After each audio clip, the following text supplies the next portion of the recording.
Hello friends, welcome to the study I Qs YouTube channel. मेरा नाम है विशाल चौहान और हिस्ट्री की अपनी इस सीरीज में आज हम एक बहुत इंपॉर्टेंट टॉपिक पढ़ने जा रहे हैं, रशियन रेवोल्यूशन वाला टॉपिक। राइट, उसका पार्ट 1 हमने पढ़ लिया था, आज हमें पार्ट 2 जो है वो शुरू करना है।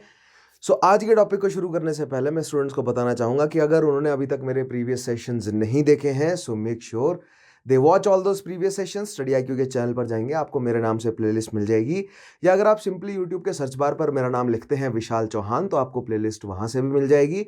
एक्सेस कीजिए पिछले सेशंस को। अगर आप सबसे पहली बार अगर आप रशियन रेवोल्यूशन पार्ट 2 पर पहुंचे हैं तो मेरी आपको यही एडवाइस रहेगी कि पार्ट 1 पहले आप देखिए, और उससे पहले वर्ल्ड वॉर के जो 5 मैंने टॉपिक्स कराए हैं और विश्व इतिहास के जो पूरी सीरीज है उसको थॉरोली फॉलो करते हुए आइए।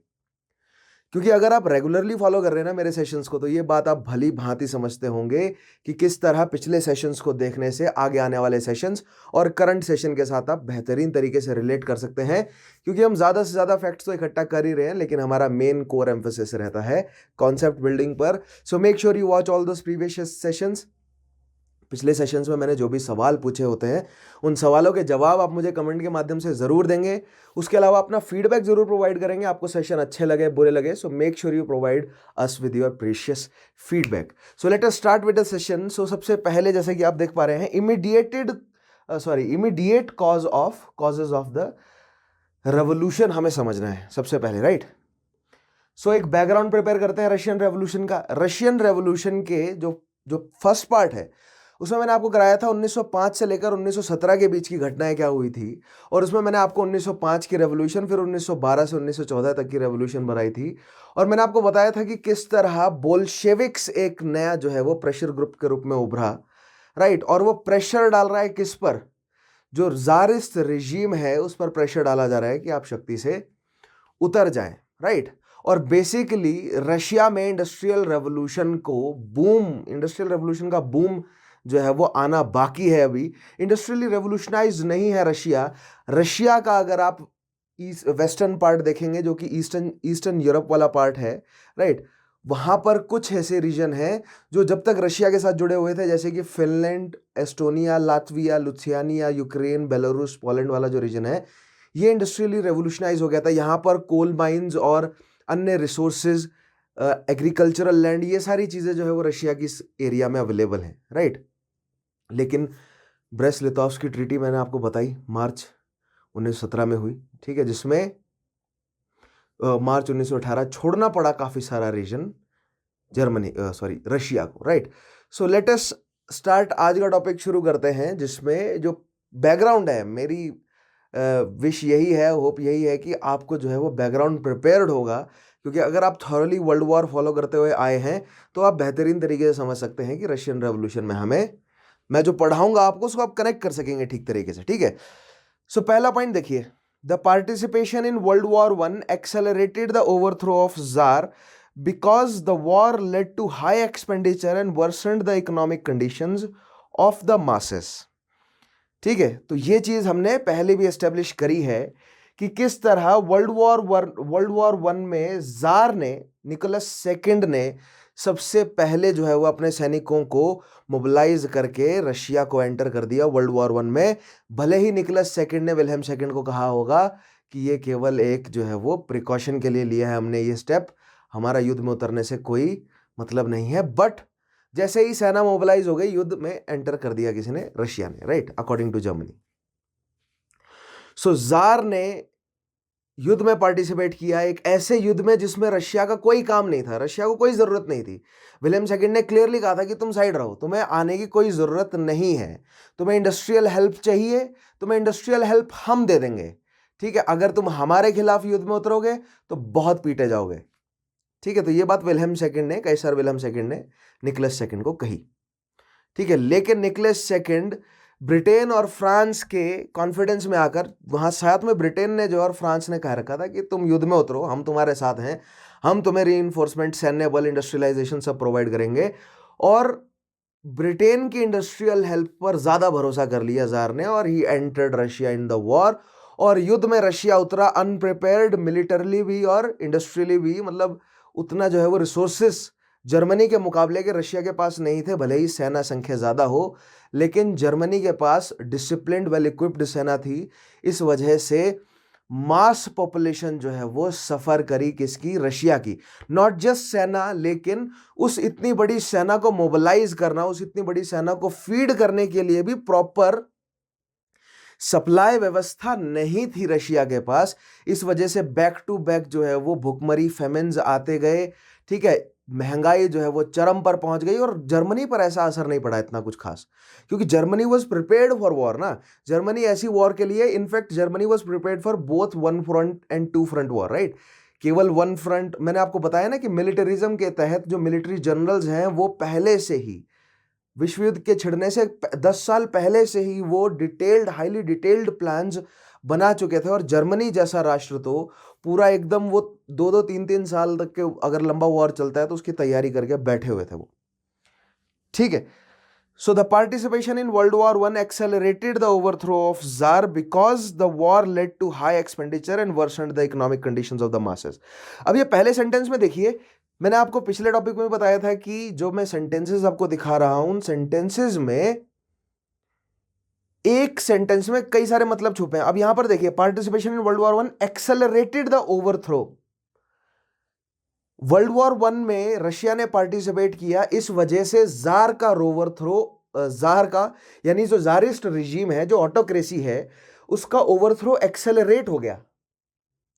That means world war I से पहले भी ओवरथ्रो होने के कंडीशंस बने हुए थे, जो कि ये है आपका सोवियत परसेप्शन। क्योंकि सोवियत जो हिस्टोरियंस हैं या सोवियत जो ऑफिशियल डॉक्यूमेंट्स हैं, वो हमेशा यही कहते रहे कि 1905 में जो रेवोल्यूशन हुई या उससे पहले से भी ऐसा ही पॉलिटिकल माहौल बना हुआ था, जिसके तहत इवेंचुअली जारिस्ट रिजीम को तो खत्म होना ही था। वर्ल्ड वॉर I के छिड़ जाने की वजह से वो, कुछ हिस्टोरियंस कहते हैं कि एक्सेलरेट हो गया, और जो मार्क्सिस्ट हिस्टोरियन है वो कहते हैं कि वो रुक गया, प्रोसीजर बंद हो गया। अदरवाइज 12-14 में जो रेवोल्यूशंस फिर से स्पार्क हुई थी, उसी समय जो है वो जारिस्ट रिजीम खत्म हो जाना था। वो तो युद्ध में उतर गया जार, और जार इसीलिए युद्ध में उतरा क्योंकि वो डिस्ट्रैक्ट करना चाहता था बाकी सबको। क्योंकि युद्ध में इंडल्ज होने की वजह से अब जो सेनाएं हैं वो फ्रंट पर आ गई, और उन्हीं सेनाओं का इस्तेमाल जो है इन बोल्शेविक्स, मेंशेविक्स या जो सोशलिस्टिक रेवोल्यूशनरी पार्टीज है, उन्हें क्या करना था बेसिकली। मैंने आपको पिछले सेशन में बताया था कि मोनार्क की शक्ति है उसकी सेना। सो ये जो कम्युनिस्ट रिजीम, जो बाद में कम्युनिस्ट वर्ड इन्होंने अपने लिए यूज़ किया, लेकिन पहले ये बोल्शेविक्स और मेंशेविक्स और सोशल SR पार्टी थी, ठीक है। इनका बेसिक जो है वो प्लान क्या था कि पहले शहरों से यानी मजदूरों को इकट्ठा करना है, फिर पीजेंट को जोड़ना है, और फिर इवेंचुअली सेना को ही जारिस रिजीम के खिलाफ कर देना है, जिससे पावर ओवरथ्रो हो जाएगी, ठीक है।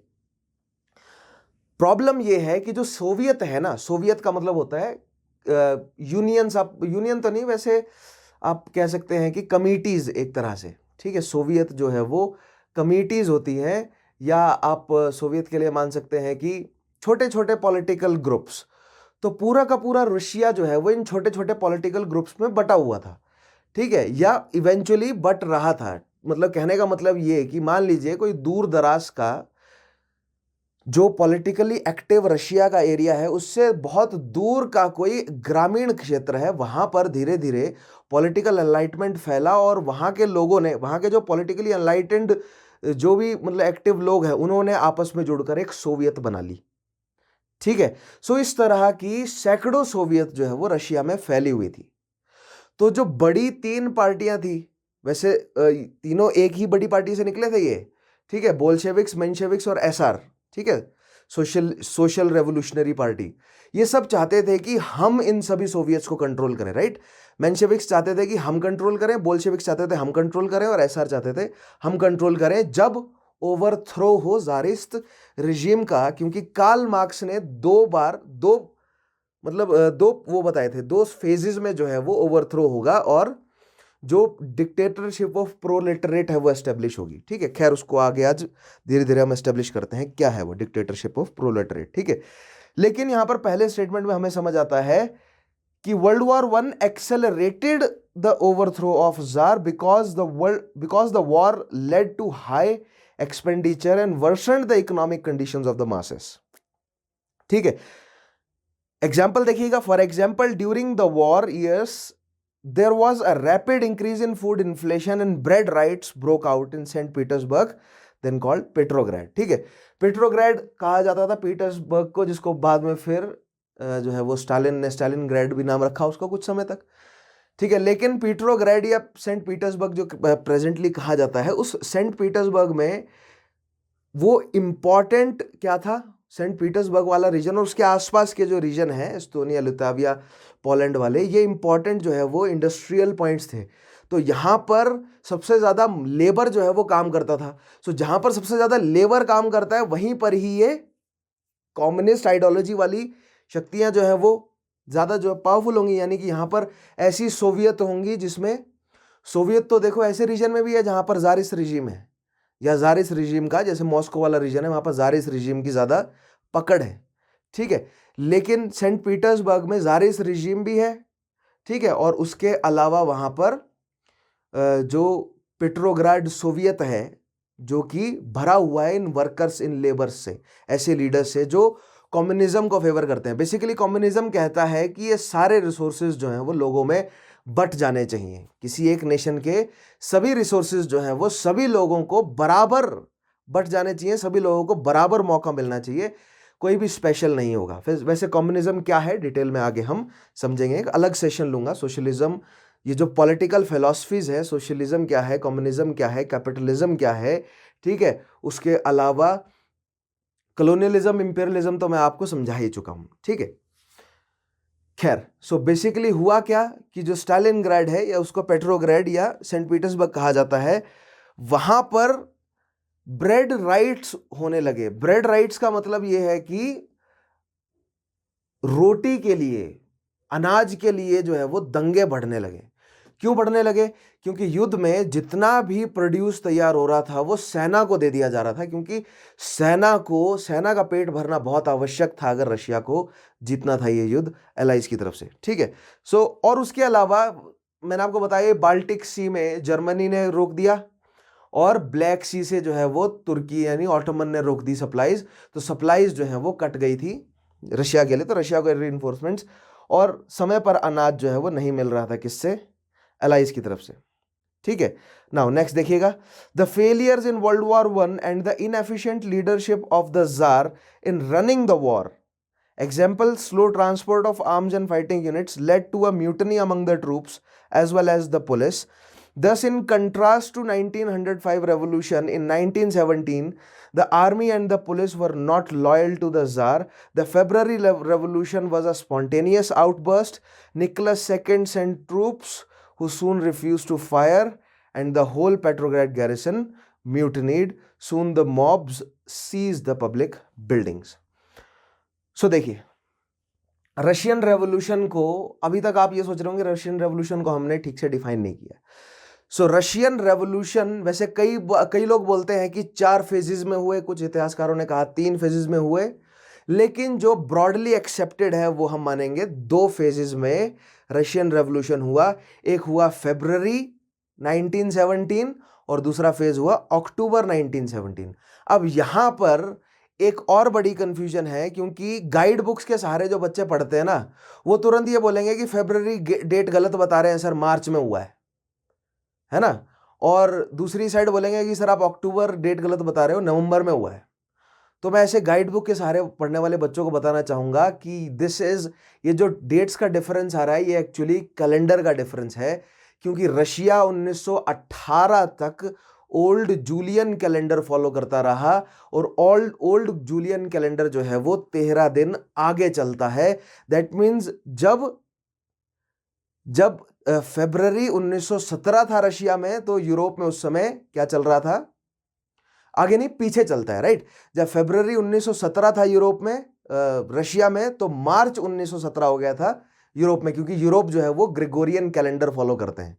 तो ये कैलेंडर का डिफरेंस आता है माय फ्रेंड्स. ये मत समझिएगा कि आपकी किताब में गलत लिखा है या जो मैं पढ़ा रहा हूँ वो गलत है. एक्चुअली ये कैलेंडर का डिफरेंस होता है. अगर आप गाइड बुक्स नहीं फॉलो करेंगे, कोई थॉरो किताब फॉलो करेंगे, तो उसमें मेंशन किया होता है प्रॉपर कि अगर हम यहाँ पर ये डेट्स फॉलो कर रहे हैं तो हम यहाँ पर जूलियन रशियन रेवोल्यूशन के संदर्भ में बोल रहा हूँ, अगर हम इन डेट्स को फॉलो कर रहे हैं तो यहाँ पर जूलियन कैलेंडर फॉलो कर रहे हैं या ओल्ड जूलियन कैलेंडर, और बाकी यूरोप के संदर्भ में हम ग्रेगोरियन कैलेंडर फॉलो करेंगे। तो ये डेट का डिफरेंस आता है यहाँ पे। इसलिए कई बार रशियन रेवोल्यूशन के इन दो फेजेस में पहले फेज को फरवरी मार्च की रेवोल्यूशन कहा जाता है और दूसरे फेज को अक्टूबर नवंबर की, क्योंकि अगर आप जूलियन कैलेंडर जो कि रशिया में फॉलो हो रहा था उस समय, उसको अगर फॉलो करेंगे, उसके अकॉर्डिंग अगर आप देखेंगे तो रशिया में रेवोल्यूशन फरवरी 1917 और अक्टूबर 1917 में हुई है, और अगर according to other European countries या जो ग्रेगोरियन कैलेंडर है उसके अकॉर्डिंग देखें तो मार्च और नवंबर। ठीक है, सो ये कंफ्यूजन आपकी दूर हो जानी चाहिए। और हम रशिया के संदर्भ में पढ़ रहे हैं इसीलिए हम फरवरी और अक्टूबर रेवोल्यूशन कहेंगे, क्योंकि that way it is more popular. ठीक है, so I hope that answers the question. ये किसी स्टूडेंट ने ये डाउट डाला हुआ था कि मार्च में उसने मतलब रेवोल्यूशन हुई ये सब। ठीक है, तो बेसिकली वो मार्च जो है वो अकॉर्डिंग टू ग्रेगोरियन कैलेंडर है। ठीक है, नाउ नेक्स्ट बढ़ते हैं। सो ये सारे पॉइंट मैंने आपको बताए। ठीक है, इसमें देखिए एक एक पॉइंट को समझते हैं हम। तो सबसे पहले तो वर्ल्ड वॉर 1 में जार जो है वो इनएफिशिएंट है, वो हमने भली भांति समझ लिया। ठीक है, 1905 की रेवोल्यूशन से 1917 की रेवोल्यूशन कैसे अलग है, तो इसका जवाब यह है कि जब 1905 में रेवोल्यूशन हुई, खासकर 22 फरवरी वाली जो रेवोल्यूशन हुई जिसमें सोल्जर्स ने ओपन फायर कर दिया था जनता पर, तो 1905 की रेवोल्यूशन में जनता के विरोध में सोल्जर्स खड़े थे जार के साथ। ठीक है, यानी कि जो आर्मी है वो जार के साथ थी, और 1917 की रेवोल्यूशन में जो फोर्सेस है उसने जार का साथ छोड़ दिया। सो बेसिकली वो एक रॉयल फैमिली रह गई विद नो क्रेडिबिलिटी, और उसकी क्रेडिबिलिटी नहीं है, उसकी सेना उसके साथ नहीं है, तो उनका शासन नहीं है, hence they have to abdicate their throne.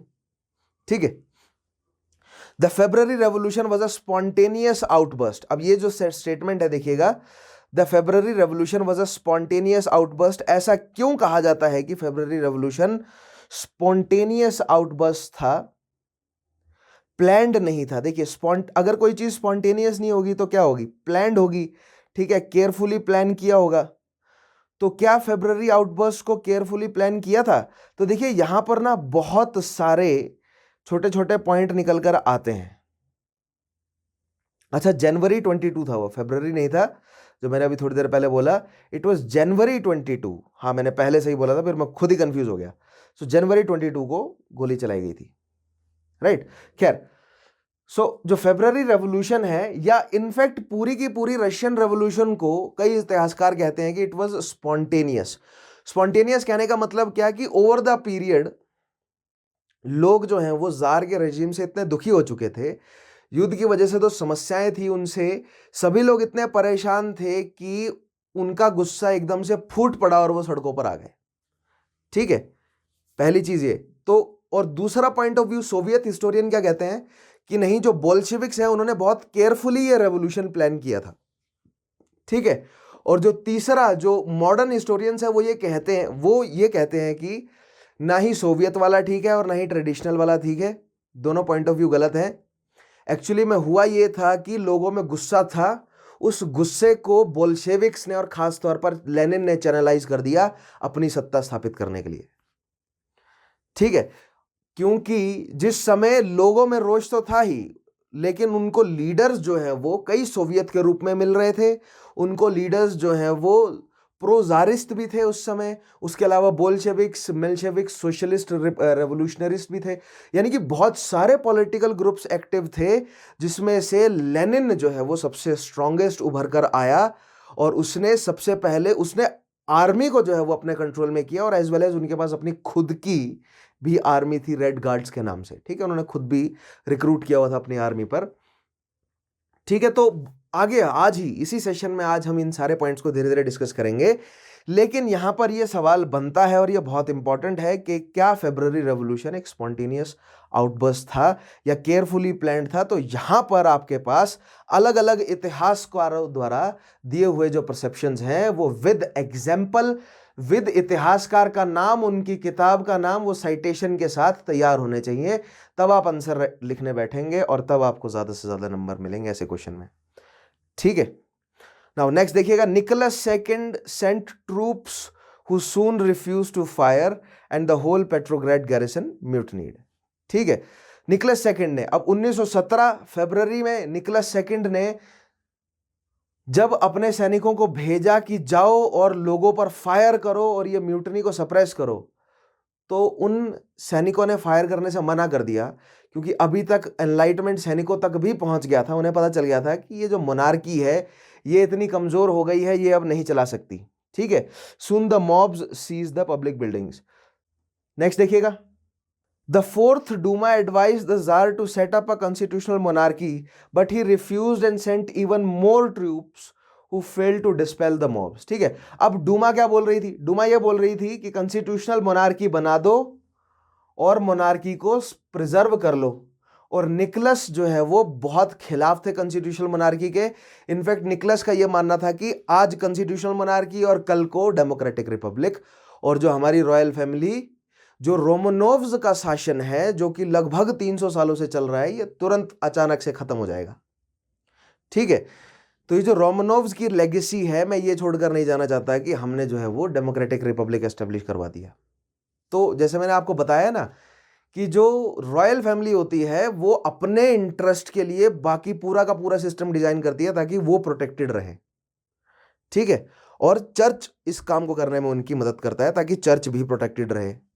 लेकिन डूमा ने क्या एडवाइस किया जार को? To set up a constitutional monarchy, but he refused and sent even more troops who failed to dispel the mobs. The senior army generals then tried to convince Nicholas II to abdicate throne to save the monarchy. Nicholas II agreed, but the next heir, Tsar's brother Grand Duke Michael Alexandrovich, refused the throne, and thus the Romanov dynasty's rule ended because of a poor transition plan. देखिए, पहले डूमा ने कहा, फिर डूमा के बाद दंगा फैलता गया पीटर्सबर्ग में। धीरे धीरे निकोलस का यह महसूस हुआ कि ऐसा ना हो कि हमारे रेजिडेंस तक पहुंच जाए और अंगूठा हमसे जबरदस्ती टिकवा लेंगे। कहने का मतलब ये कि हमें फोर्सफुली उतार दें। सो इससे बढ़िया ये है कि मैं खुद गद्दी से, क्योंकि लोग मुझसे परेशान है ना, तो मैं खुद गद्दी से उतर जाता हूं। ऐसे एडवाइस दी गई सीनियर आर्मी जनरल्स द्वारा निकोलस सेकंड को कि आप, और खास तौर पर निकोलस के चाचा एक्चुअली, उन्होंने कहा कि तुम गद्दी से उतर जाओ और अपने भाई को बिठा दो, क्योंकि उसको पसंद करते हैं लोग।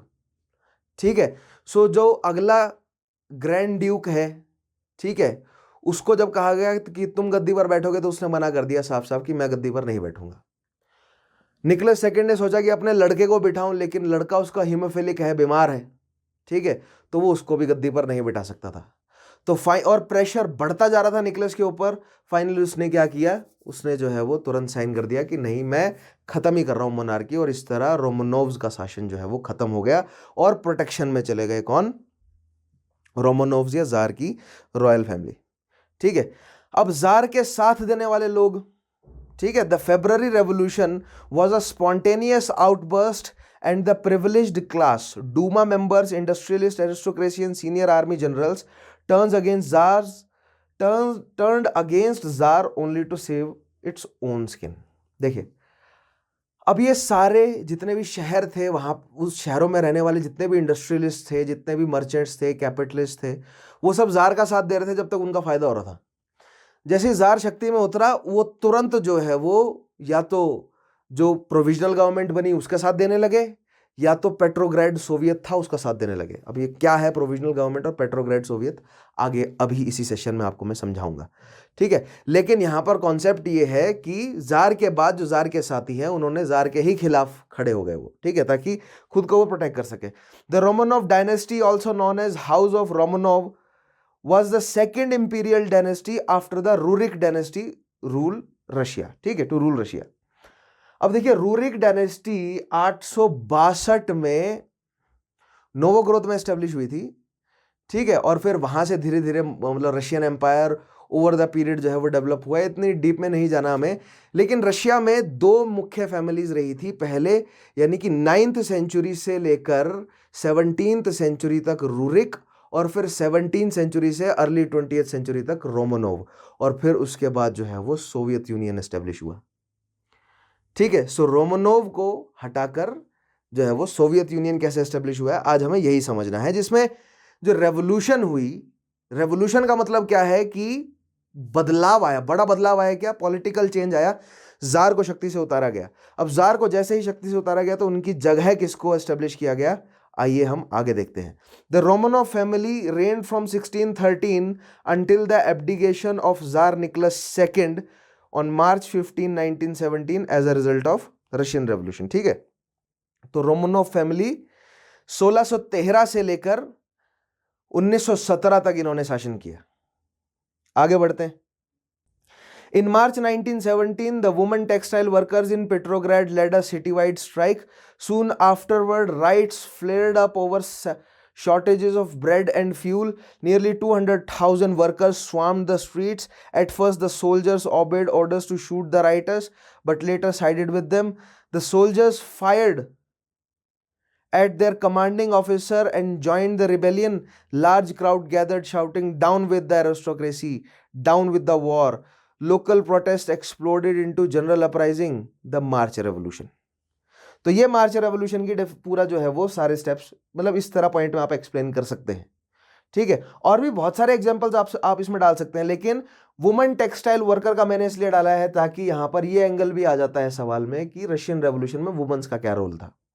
ठीक है, वुमेन का क्या रोल था, तो वहां पर आप बता सकते हैं कि वुमेन टेक्सटाइल जो वर्कर्स हैं वो भी सड़कों पर उतरी, और उन्हीं के साथ साथ और भी सभी वर्कर्स जो है वो सड़कों पर उतरे हुए थे। क्यों? क्योंकि खाने की बहुत शॉर्टेज थी, और आप मानेंगे नहीं भुखमरी से कितने लोग मरे हैं, खाने की बहुत ज्यादा शॉर्टेज थी उस समय रशिया में।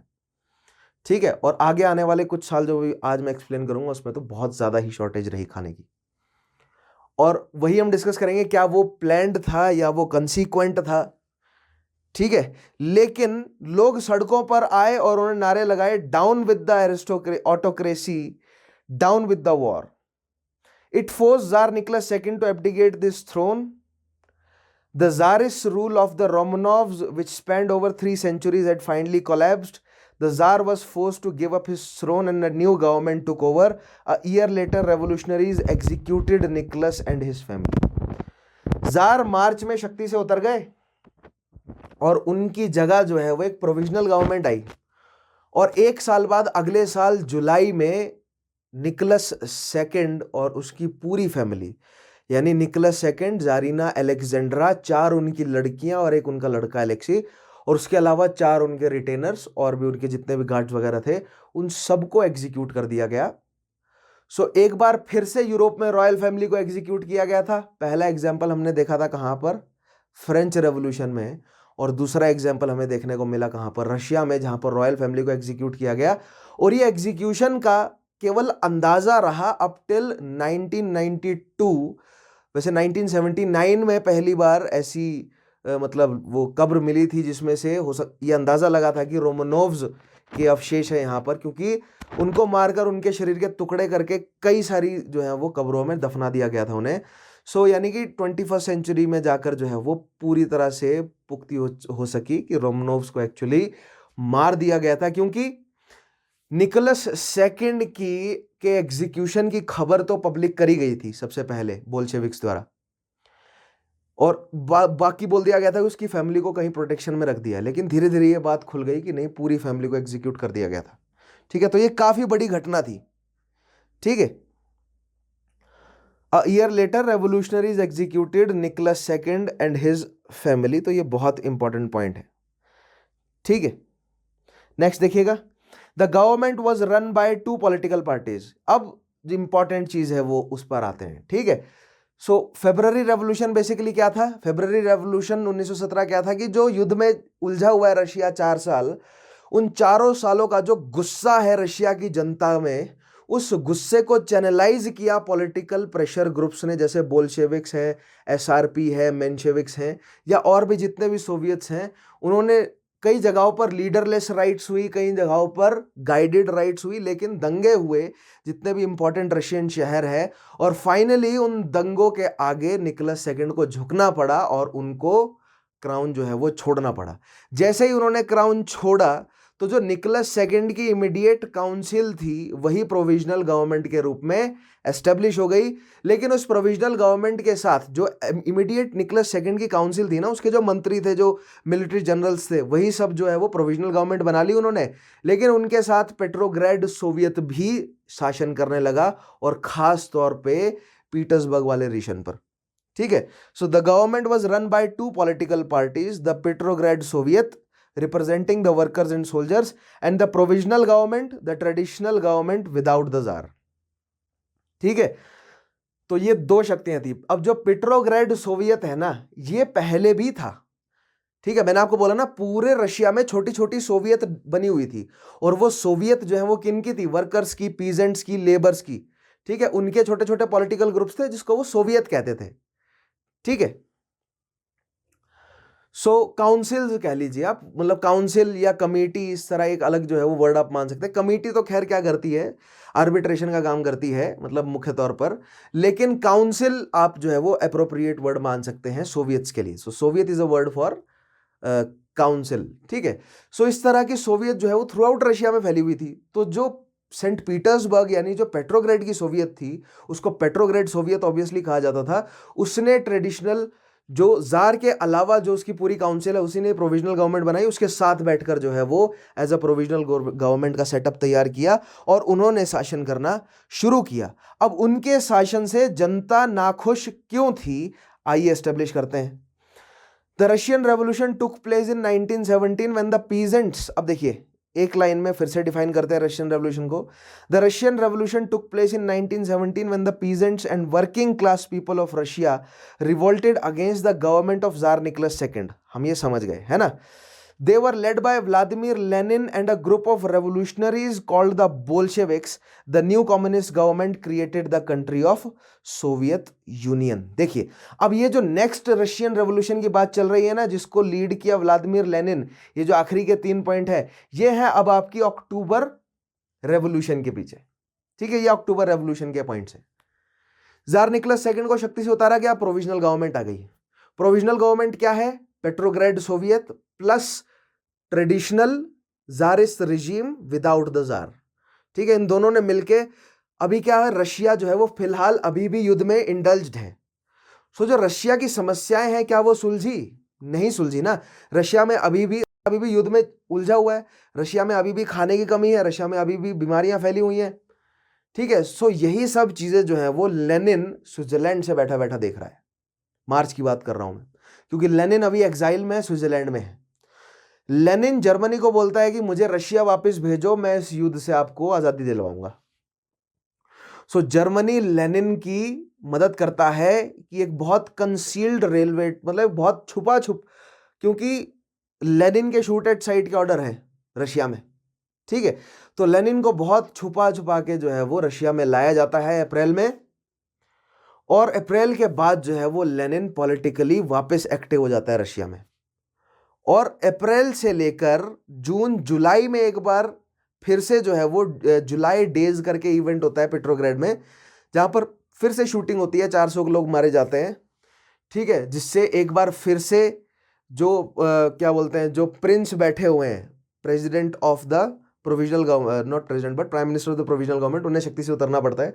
उसकी जगह केरेंस्की शक्ति में बैठते हैं। खैर इतना डीप में आपको नहीं समझना होता, लेकिन पॉइंट ये है कि लेनिन जो है वो वापस आए अप्रैल में। ठीक है, अप्रैल में वापस आए, और अब उन्होंने बोल्शेविक्स को मूव करना शुरू किया। और सेकेंड फेज ऑफ रेवोल्यूशन को डायरेक्शन प्रोवाइड करनी शुरू करी। और जो सेकेंड फेज ऑफ रेवोल्यूशन है वो they were led by Vladimir Lenin and a group of revolutionaries called Bolsheviks. उसने कम्युनिस्ट गवर्नमेंट एस्टेब्लिश करी, जिसको कहा गया सोवियत यूनियन। ठीक है, सोवियत यूनियन क्यों कहा गया? क्योंकि थ्रू आउट रशिया में जो सोवियत्स फैली हैं उनको जोड़ दिया गया, उनका यूनियन क्रिएट कर दिया गया। ठीक है, आइए बढ़ते हैं आगे। अब देखते हैं बोल्शेविक रेवोल्यूशन, यानी कि second phase of Russian revolution को बोल्शेविक रेवोल्यूशन कहा जाता है। First phase of Russian revolution में क्या हुआ था कि वर्ल्ड वॉर से जनता दुखी थी, सड़कों पर आ गई, निकोलस के खिलाफ जो है वो उन्होंने दंगे छेड़ दिए। ठीक है, और जो निकोलस हैं वो उस दंगों के सामने झुक गए और उन्होंने अपना थ्रोन जो है वो अपना थ्रोन जो है वो एब्डिकेट कर दिया। उसकी जगह जो प्रोविजनल गवर्नमेंट बैठी वो ट्रेडिशनल ज़ारिस्ट रिजीम ही था विदाउट द ज़ार, और पेट्रोग्रेड सोवियत था। लेकिन जो ये प्रोविजनल गवर्नमेंट थी इसने अभी तक युद्ध नहीं खत्म किया था, और प्रोविजनल गवर्नमेंट इस तरह के पॉजिटिव स्टेप्स नहीं ले पाए थे जैसे कि इलेक्शंस करवाना। प्रोविजनल गवर्नमेंट का मतलब क्या है कि वो इलेक्शंस करवाएंगे अब, ठीक है। तो इलेक्शंस करवाने का काम प्रोविजनल गवर्नमेंट नहीं कर रही थी, युद्ध विराम जो है वो प्रोविजनल गवर्नमेंट नहीं ला पाई थी, पॉलिटिकल स्टेबिलिटी प्रोविजनल गवर्नमेंट नहीं ला पाई थी। ये सभी पॉइंट्स जो हैं वो अन्य प्रेशर ग्रुप्स ने उठाए ताकि प्रोविजनल गवर्नमेंट को ओवरथ्रो किया जा सके, जिसमें से जो सबसे स्ट्रांग लीडर उभर कर आया वो था व्लादिमीर लेनिन, जिसने बोल्शेविक्स को यूनाइट किया, बोल्शेविक्स को ऑर्गेनाइज किया। किसके खिलाफ? प्रोविजनल गवर्नमेंट के खिलाफ। और एक और उसने रेवोल्यूशन करी जिसको अक्टूबर रेवोल्यूशन कहा जाता है, या second phase of Russian revolution कहा जाता है, जिसके तहत उसने प्रोविजनल गवर्नमेंट को उखाड़ा और बोल्शेविक्स की गवर्नमेंट जो है वो एस्टेब्लिश करी, ठीक है। Now over the next several months the two sides ruled Russia. कौन कौन सी साइड्स? पेट्रोग्रेड सोवियत और ट्रेडिशनल गवर्नमेंट विदाउट जार, ठीक है। One of the main factions of the Petrograd Soviet was a group called Bolsheviks, ठीक है। अब देखिए यहां पर थोड़ी सी रशिया की पॉलिटिक्स समझिए। पेट्रोग्रेड सोवियत एक काउंसिल है, जो कि पेट्रोग्रेड शहर की काउंसिल है, जो कि वहां के मजदूरों का, वहां के लेबर्स का, वहां की पीजेंट्री के बेसिकली लीडर हैं। तो उस काउंसिल में बोल्शेविक्स भी हैं, मेंशेविक्स भी हैं, सोशलिस्ट रेवोल्यूशनरी पार्टी के मेंबर्स भी हैं। वो सभी पार्टी के मेंबर्स उस काउंसिल या उस सोवियत में हैं।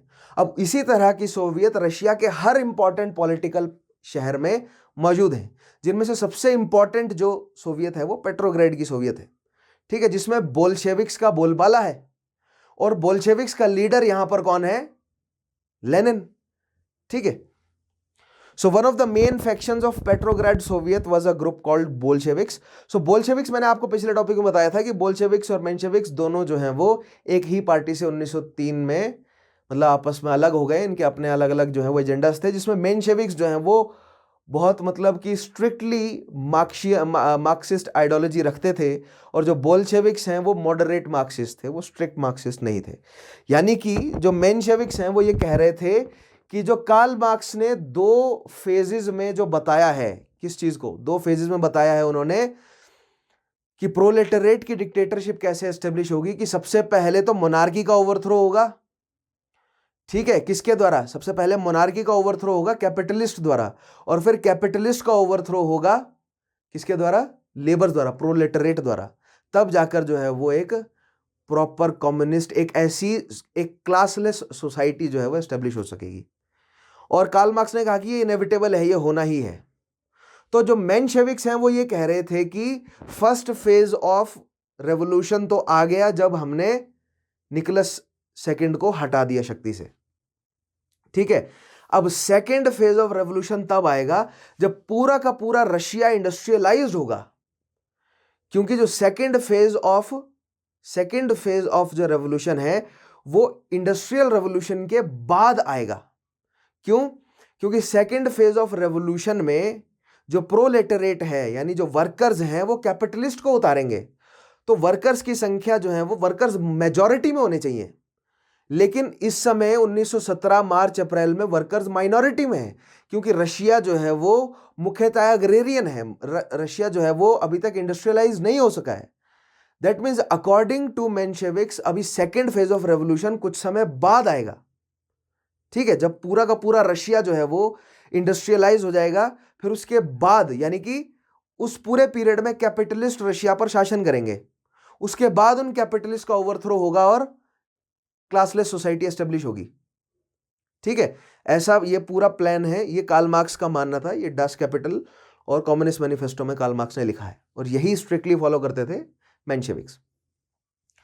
लेकिन जो बोल्शेविक्स हैं वो ये कह रहे थे कि जो सेकंड फेज ऑफ रेवोल्यूशन है ना, वो हमें जल्द से जल्द लेकर आना है, और हमें फोर्सफुली लाना पड़ेगा, और वो मर्ज करना पड़ेगा हमें, ठीक है। सेकंड फेज ऑफ रेवोल्यूशन में हमें वर्कर्स और पीजेंट्स दोनों को, वर्कर, पीजेंट्स और आर्मी सबको जोड़कर लाना पड़ेगा। जबकि मेंशेविक्स कह रहे थे कि सेकंड फेज ऑफ रेवोल्यूशन केवल वर्कर्स लेकर आएंगे। सो आई गेस ये आपको थोड़ा सा कंफ्यूजिंग लग रहा होगा, ये मेंशेविक्स बोल्शेविक्स और ये कम्युनिज्म के दो स्टेप्स में या दो फेजेस में कम्युनिज्म कैसे आएगा। लेकिन जब मैं आपको कम्युनिज्म पढ़ा दूंगा ना, उसके बाद ये स्टोरी पूरी कनेक्ट हो जाएगी। तभी मैं बोलता हूं जोड़कर पढ़ना पड़ेगा आपको। कार्ल मार्क्स अभी मैंने आपको पढ़ाया नहीं, कार्ल मार्क्स जब मैं आपको डिटेल में पढ़ाऊंगा, कम्युनिज्म जो डिटेल में पढ़ाऊंगा, तब ये सारी चीजें क्लियर होंगी आपको। ठीक है, देखिए बोल्शेविक रेवोल्यूशन देखना है हमें। पहला पॉइंट देखिएगा बोल्शेविक रेवोल्यूशन का। Over the next several months the two sides ruled Russia. One of the main factions of the Petrograd Soviet was a group called Bolsheviks. They were led by Vladimir Lenin and believed that new Russian government should be Marxist या communist government. ठीक है, ये हमने already establish कर लिया है. In October 1917, Lenin took full control of the government in what is called the Bolshevik Revolution. और ये Bolshevik Revolution देखिए कैसे आई. Russia was now the first communist country in the world. Lenin and the Bolshevik recognized their opportunity to seize power. They soon gained control of Petrograd Soviet as well as Soviets in other major Russian cities. By the end of 1917, people in the cities were rallying to call all powers to the Soviets. ठीक है, देखिए अब यहां पर Lenin ने किस तरह खेला, गेम ध्यान से समझिएगा। फर्स्ट फेज ऑफ रेवोल्यूशन आया, ठीक है, जिससे एक प्रोविजनल गवर्नमेंट एस्टेब्लिश हो गई। अब उस प्रोविजनल गवर्नमेंट के जो वायदे थे, उन वायदों को प्रोविजनल गवर्नमेंट तुरंत जो है वो नहीं पूरा कर सकती थी, क्योंकि पहले स्टेबिलिटी लानी है। और वायदे किस तरह करे हुए थे प्रोविजनल गवर्नमेंट ने कि लैंड रिफॉर्म्स लेकर आएंगे। लैंड रिफॉर्म्स का मतलब किसान जो लैंडलेस मजदूर है, जो लैंडलेस किसान है, उनको जमीनें बांटी जाएंगी। ठीक है, नेशनलाइज किया जाएगा बड़ी बड़ी इंडस्ट्रीज को, हैवी इंडस्ट्रीज को। उसके अलावा इलेक्शंस करवाए जाएंगे डेमोक्रेटिक वैल्यूज पर, डेमोक्रेटिक लाइंस पर। ठीक है, इन सभी कामों को करने में प्रोविजनल गवर्नमेंट नाकाम रही। और सबसे बड़ा जो कारण है, प्रोविजनल गवर्नमेंट रशिया को युद्ध में इंडल्ज रखा उन्होंने। ठीक है, अब यहां पर जो बोल्शेविक्स हैं उन्होंने इल्जाम लगाया कि रशिया युद्ध में क्यों है, रशिया का काम ही नहीं है कुछ युद्ध में। जब रशिया मिलिटरीली तैयार नहीं था, रशिया जब इकोनॉमिकली तैयार नहीं था, तो जार को तो शुरुआत में ही 1914 में ही युद्ध में उतरना ही नहीं चाहिए था। ठीक है, सो बोल्शेविक्स ने जनता की एक ये सेंटिमेंट पकड़ लिया, क्योंकि पूरे रशिया के जनता में रोष था। ठीक है, सो उस जनता के रोष को चैनलाइज करने का काम लेनिन ने किया, और अपने जो बोल्शेविक साथी हैं उनके जरिए उन्होंने जितने भी ये दंगई हैं, ठीक है, दंगई कौन, मतलब जो भी जनता थी वो सड़कों पर आ गई थी ना, और सामने सैनिक जो है उन पर गोलियां चला रहे थे। कई जगहों पर सैनिक गोली चला देते थे, कई जगहों पर सैनिक जो है वो जनता के साथ मिल जाते थे। यहीं पर ही बोल्शेविक्स ने बाजी मारी और बोल्शेविक्स ने जनता को मोटिवेट किया अपने साइड। और फाइनली हुआ क्या, फाइनली हुआ ये कि एक दिन जो ये प्रोविजनल गवर्नमेंट है उसके ऑफिसेज में, जो बड़े बड़े ऑफिसेज है, वहां पर तुरंत जो है वो ये रेड गार्ड्स पहुंच गए। रेड गार्ड्स कहा जाता है बोल्शेविक्स की सेना को। तो ये रेड गार्ड्स वहां पर पहुंच गए, उन्होंने सारी टेलीफोन लाइंस, सारी कम्युनिकेशन की लाइंस, सारी टेलीग्राफ लाइंस वगैरह काट दी, और अपने आप को जो है वो सोवेरन तो नहीं, लेकिन अपनी गवर्नमेंट घोषित कर दी तुरंत। और गन पॉइंट पे रख दिया प्रोविजनल गवर्नमेंट को कि अगर मानोगे तो ठीक है, नहीं तो शूट कर देंगे। ठीक है, और प्रोविजनल गवर्नमेंट भी तुरंत चुपचाप जो है वो शक्ति से उतर गई। क्यों? क्योंकि जनता का भरोसा बोल्शेविक्स के साथ था, और अगर नहीं भी था तो दिखाया गया कि है, क्योंकि बहुत बड़े लेवल पर पैम्फलेट्स छापे गए, बहुत बड़े लेवल पर प्रोपेगेंडा चला है। ठीक है, लेनिन का स्लोगन देखिए क्या था उन पैम्फलेट्स में। Lenin slogan peace, land and bread, यानी शांति लेकर आऊंगा, यानी युद्ध खत्म करूंगा, लैंड यानी सभी को जमीनें बांटूंगा, और ब्रेड यानी खाने की व्यवस्था करूंगा सभी की। Was gaining wide spread appeal. Lenin decided to take action. Lenin ने सोचा कि एक्शन लेना पड़ेगा। इन नवंबर 1917 विदाउट वार्निंग, अब ये रेवोल्यूशन की एक्चुअल घटनाएं बता रहा हूं आपको। ठीक है, अभी मैंने आपको पहले रेवोल्यूशन की केवल इंट्रोडक्शन दिया कि किस तरह लेनिन शक्ति में आया और they replace the provisional government. लेकिन अब हम देखते हैं what were the actual steps, right. In November 1917, अब November 1917 is according to the Gregorian calendar. ठीक है, इन November 1917 Without warning, Bolshevik Red Guards made up of armed factory workers stormed the Winter Palace in Petrograd. They took over government offices and arrested the leaders of provisional government. Bolshevik revolution was over in matter of hours. Kerensky and his colleagues disappeared almost as quickly as Tsarist regime they had replaced. Lenin's next step was tackling the problems he inherited from Tsarist rule. Within days after the Bolshevik takeover, Lenin ordered that all farmland be distributed among the peasants. Lenin and Bolshevik gave control of factories to the workers. देखिए, ये सारे points अब मैं आपको समझाता हूं. अब ना ये बहुत मैंने बिल्कुल बुलेट पॉइंट डाले हुए हैं सीधे सीधे, एक एक लाइन में ना बहुत गहरे गहरे मतलब है. और मैं चाहता हूं, मैं तो आपको समझाऊंगा ही, लेकिन आपको अपने एंड से भी ये नहीं सोचना कि जो मैं बता रहा हूं वो कंप्लीट नॉलेज है. आपको अपने एंड से गूगल पर सर्च कीजिए, बहुत सारी किताबें हैं, उनको पढ़िए. खुद आपको सोचना भी पड़ेगा, खुद आपको पढ़ना भी पड़ेगा, अपनी तरफ से भी एफर्ट लगाने पड़ेंगे. मैं आपको कॉन्सेप्ट दे सकता हूं, मैं आपको डायरेक्शन प्रोवाइड कर सकता हूं कि किस डायरेक्शन में आपको काम करना है. ठीक है, तभी बहुत सा अगर आप ध्यान से देखेंगे तो बहुत सारे ऐसे पॉइंट्स होते हैं जो कि यहाँ पर लिखा कुछ और होता है और मैं समझा कुछ और रहा होता हूँ उसके बजाय. ठीक है, या कॉन्ट्राडिक्शन समझा रहा होता हूँ, क्योंकि मैंने आपको हमेशा से बोला है कि एक तराजू से नहीं तोलना, हमें मल्टी परसेप्शंस जो हैं वो देखने हैं. ठीक है, सो यहां पर जैसा कि लिखा है कि लेनिन ने तुरंत जो है वो क्या किया, अपने बोल्शेविक्स गार्ड्स को भेजा, ऑफिसेस को जो है वो तुरंत ऑक्यूपाई किया, जो प्रोविजनल गवर्नमेंट है उनके अफसरों को अरेस्ट किया, और जो केरेंस्की है यानी कि जो प्राइम मिनिस्टर थे प्रोविजनल गवर्नमेंट के, वो तुरंत जो है वो फरार हो गए, जैसे जारिस रजीम जो है वो फरार हो गई थी. ठीक है, लेनिन का अगला स्टेप क्या था, जो प्रॉब्लम्स है उनको सॉल्व करना. उसके लिए सबसे पहले उसने फार्मलैंड जो है वो लोगों के बीच डिस्ट्रीब्यूट किया और gave control of factories to the workers. अब देखिए, अब यहां पर कुछ हिस्टोरियंस ये कहते हुए आपको मिलेंगे कि जो बोल्शेविक्स हैं उनके पास एक्चुअल कंट्रोल, पॉलिटिकल कंट्रोल नहीं था. उनको सपोर्ट जो है वो छोटे छोटे लेवल पर, ये जो फार्मलैंड्स हैं, ये जो किसान थे, उनकी जो सोवियत थी, उनका सपोर्ट जो है वो, यानी कि जो प्राइमरी शक्तियां थी वो ये वर्कर्स की सोवियत या ये इन पीजेंट्री की सोवियत, उनका सपोर्ट जो है वो बोल्शेविक्स को था.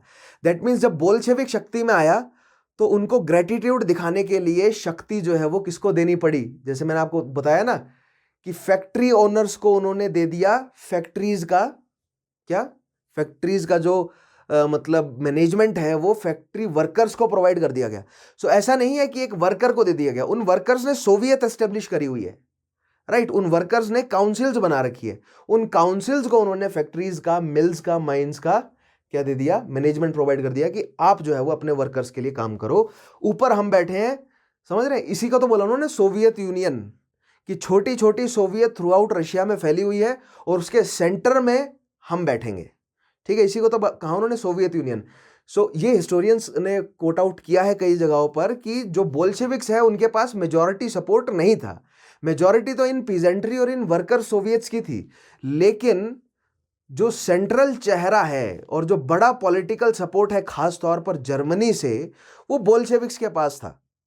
ठीक है, इसीलिए बोल्शेविक्स का सपोर्ट इन छोटी सोवियट्स ने किया, क्योंकि सभी ये बात समझते थे कि एक सेंट्रलाइज्ड अथॉरिटी होना, ये सभी सोवियत समझते थे कि अगर स्लेविक भाषा, ईस्टर्न स्लेविक भाषा बोलने वाले लोगों को जोड़कर अगर रशिया या यूएसएसआर एस्टेब्लिश करना है, या अगर एक बड़ा नेशन एस्टेब्लिश करना है, तो सेंट्रलाइज्ड अथॉरिटी होनी बहुत ज़रूरी है.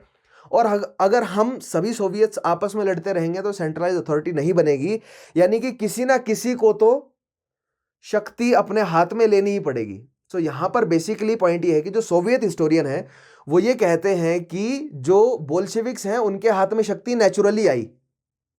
ठीक है, लेकिन जो यूएस के या जर्मन के या यूके के जो हिस्टोरियंस हैं वो ये कहते हैं कि बोल्शेविक्स के हाथ में नहीं आई, उन्होंने मौके का फायदा उठाया. उन्होंने लोग जो हैं वो, जो केओस फैला हुआ था रशिया में, उस केओटिक एनर्जी को चैनलाइज किया. लोगों के पास एक सेंट्रलाइज्ड लीडरशिप नहीं थी, वो सेंट्रलाइज्ड लीडरशिप, वो चेहरा लोगों को दिखाया, जिसके तहत वो सभी सोवियट्स उसके साथ जुड़ गए और बदले में जो है वो क्विड प्रो को हुआ. ठीक है, शक्ति में बोल्शेविक्स को सेंटर में बिठाया गया और बदले में वो जो रीजनल जो सोवियट्स हैं उनको माइंस का, उनको जो है वो ज़मीनें प्रोवाइड की गई, उनको जो है वो फैक्ट्रीज की अथॉरिटी दी गई।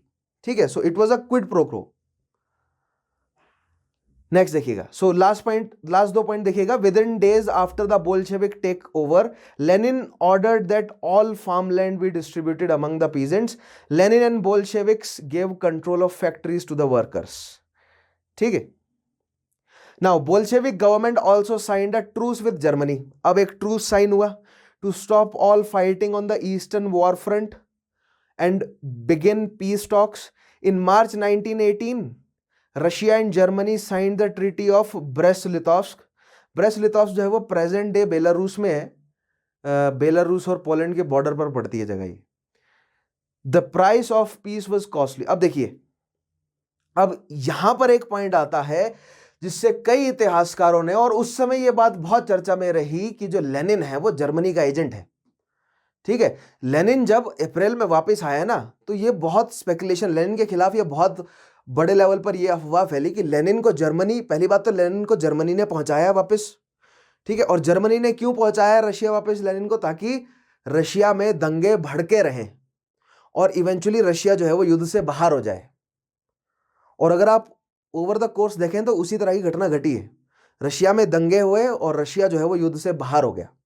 उसके बाद जो ट्रीटी हुई उसमें रशिया का काफी बड़ा industrial as well as agricultural produce as well as natural resources से रिच जो रीजन है वो जर्मनी को दे दिया गया लेनिन द्वारा। लेनिन और बोल्शेविक्स ने जो ब्रेस्ट-लिटोव्स्क की जो ट्रीटी साइन करी है उसमें Finland, Estonia, Latvia, Lithuania, Poland, present day Belarus, Ukraine और जॉर्जिया वाला रीजन जो छोड़ा है किसने? रशिया ने, in favour of Germany at the breast-Litovsk treaty. यहां से इल्जाम लगा लेनिन और उसके सपोर्टिंग जो बोल्शेविक्स है उन पर कि ये जर्मनी के साथ हैं, ये रशिया के साथ नहीं है। ठीक है, ऐसा क्यों? देखिएगा, in March 1918 Russia and Germany signed the Treaty of Brest-Litovsk. The price of peace was costly. Russia surrendered a large chunk of its territory to Germany and its allies. The humiliating terms of the treaty triggered widespread anger among Russians. They objected to the Bolsheviks and their policies. अब इससे हुआ क्या? बहुत बड़ा reason, खासकर Belarus, Ukraine वाला reason, जिसको Russia की वर्चुअली वीट बास्केट कहा जाता था, जहां से सबसे ज्यादा वीट निकलता था, वो जर्मनी को चला गया। पोलैंड, लिथुआनिया, एस्टोनिया, ये सारा रीजन जो है वो क्या था? हेविली इंडस्ट्रियलाइज था। यहां पर सबसे ज्यादा कोल माइंस थी। ये सारा रीजन जर्मनी को चला गया। तो इससे हुआ क्या कि रशिया पर इकोनॉमिक और as well as food shortages और फ्यूल के शॉर्टेजेस का प्रेशर बढ़ गया।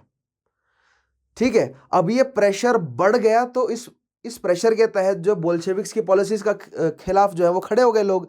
और जब बोल्शेविक्स की पॉलिसीज के खिलाफ खड़े हो गए लोग तो बोल्शेविक्स के खिलाफ भी एक ऑपोजिशन आकर खड़ा हो गया, और वो ऑपोजिशन थे वाइट्स कहलाए।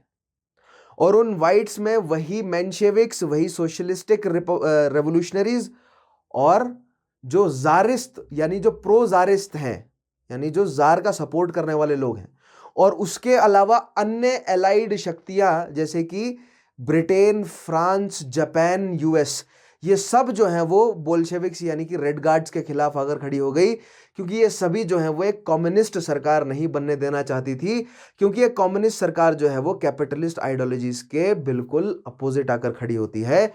तो और दूसरी चीज ये कि लेनिन ने कह दिया था कि अब पूरी दुनिया में हम कम्युनिस्ट सिस्टम जो है वो एस्टेब्लिश करेंगे। तो ये तो एलाइज और कैपिटलिज्म द्वारा बैक्ड जो राष्ट्र हैं उनके लिए खतरा तो था ही, और बहाना भी था कि रशिया को सबडू किया जाए। ठीक है, आगे बढ़ते हैं। सो दिस बोल्शेविक रेवोल्यूशन की वजह से और जो ट्रीटी साइन हुई है उसकी वजह से जो फिर से एंटी बोल्शेविक, पहले एंटी जारिस्त रिजीम आया। ठीक है, सारे स्टेप समझिए। पहले एंटी जारिस्त के खिलाफ, जार के खिलाफ जो है वो एंटी जारिस्त जो है वो रेवोल्यूशन हुआ। फिर प्रोविजनल गवर्नमेंट आई तो एंटी प्रोविजनल गवर्नमेंट रेवोल्यूशन हुआ। अब बोल्शेविक आए तो एंटी बोल्शेविक रेवोल्यूशन होने लगे। ठीक है, तो एंटी बोल्शेविक जो रेवोल्यूशन हुए हैं उसे हमने कहा है द सिविल वॉर और रशियन सिविल वॉर। ठीक है, सो नेक्स्ट पॉइंट देखेंगे हम, civil war rages in Russia. सो अभी तक आज हमने क्या समझा? सेकंड पार्ट रशियन रेवोल्यूशन में हमने देखा first phase of Russian revolution, जिसमें जनता भड़क गई और उन्होंने मजबूर कर दिया निकोलस सेकंड को शक्ति से उतरने में। फिर हमने देखा second phase of Russian revolution, जिसमें बोल्शेविक्स ने प्रोविजनल गवर्नमेंट को जबरदस्ती, जोर जबरदस्ती से शक्ति से उतार दिया। और अब हम देखेंगे सिविल वॉर, क्योंकि बोल्शेविक जो सरकार एस्टेब्लिश हुई, उन्होंने जो पॉलिसीज अपनाई, खास तौर पर उन्होंने जो जमीनें सब में बांट दी, ठीक है, वर्कर्स को इंडस्ट्रीज का कंट्रोल दे दिया, जो कैपिटलिस्ट के लिए तुरंत जो है वो खतरा था। और उसके अलावा जो ट्रीटी ऑफ ब्रेस्ट-लिटोव्स्क की वजह से इतना सारा जो प्रोड्यूसिंग रीजन है वो सब रशिया से छीन लिया गया। और अब जो है वो कम्युनिस्ट ये कह रहे हैं कि हम पूरी दुनिया में इसी तरह का सिस्टम लेकर आएंगे, तो ये कैपिटलिस्ट लोगों के लिए खतरा है। और तो कैपिटलिस्ट शक्तियों द्वारा सपोर्ट किया गया जो इंटरनल प्रेशर ग्रुप्स खड़े हो गए बोल्शेविक्स के खिलाफ, यानी मेंशेविक्स, एसआरपी और उसके अलावा जो प्रोजारिस्ट थे, ठीक है। सो वहां पर हमें इनके रूप में वाइट्स नजर आते हैं और दूसरी साइड रेड आर्मी है। So white versus red army अब एक सिविल वॉर के तौर में हमें नजर आएगी, ठीक है। सो देखिएगा, still recovering from their painful losses of land to Germany, the Bolsheviks now faced a new challenge, stamping out their enemies at home. Their opponents formed the white army. White army मैंने आपको बताया कौन कौन है, मेंशेविक्स है, social revolutionary party है और pro Tsarist है, जो जारिस रिजीम चाहते थे पहले ही, ठीक है। द रेवोल्यूशनरी लीडर कौन है? लियोन त्रोत्स्की। अब लियोन त्रोत्स्की किसके साइड है? ये लियोन त्रोत्स्की है आपके बोल्शेविक्स की तरफ। Who helped negotiate the treaty of breast-Litovsk, expertly commanded the Bolshevik red army. अब देखिए, एक साइड है रेड आर्मी, दूसरी साइड है व्हाइट आर्मी। व्हाइट आर्मी को सपोर्ट जापान का भी, यूएस का भी, फ्रांस का भी, यूके का भी, ठीक है, और जो प्रोजारिस्ट है उनका भी, मेंशेविक्स भी, और सोशल रेवोल्यूशनरी पार्टी। तो ये सारी शक्तियां एक साइड और दूसरी साइड बोल्शेविक्स, और बोल्शेविक का लीडर कौन? लियोन त्रोत्स्की, ठीक है। सो लियोन त्रोत्स्की ने किस तरह बोल्शेविक्स को सिविल वॉर में जीत दिलाई, आज हमें यह समझना है। सो देख रहे हैं आप, ये जो बोल्शेविक्स हैं, इन्होंने ओवरथ्रो भी किया प्रोविजनल गवर्नमेंट को, जर्मनी के साथ ट्रीटी भी करी, और उसके बाद फिर सिविल वॉर में जीते भी है, ठीक है।